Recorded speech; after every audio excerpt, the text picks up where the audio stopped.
Hello বন্ধুরা, আসসালামু আলাইকুম। তো খুব লোভনীয় আর পেট ভরে খেতে পারবেন এমন একটা রেসিপি আজকে শেয়ার করব। আমার কাছে পার্সোনালি তরকারিটা ভীষণই ভালো লাগে। তার জন্যই আমি ভাবলাম তোমাদের সাথে একটু শেয়ার করি। তো প্রায় সময় মাছ ভেজেই রান্না করা হয়। তো আজকে একটু ডিফারেন্ট ভাবে রান্না করব। তার জন্য একদম ছোট মাছ, এখানে ৪ পিস যেহেতু হয়েছে, আমি এই মাছটার মধ্যে সামান্য আদা রসুন বাটা, হলুদের গুঁড়া, মরিচের গুঁড়া, টমেটো দিয়েছি। দিয়ে একদম খুব ভালো করে ম্যারিনেট করে এটাকে রেখে দেবো ১৫ থেকে ২০ মিনিটের জন্য।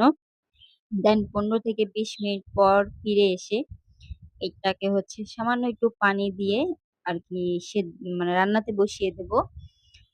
দেন ভেজে রান্নাও করা যায়। তবে এভাবেই রান্না করব আজকে, তাই এভাবেই করছি। দেন এটাকে এখন চুলায় বসিয়ে দিলাম।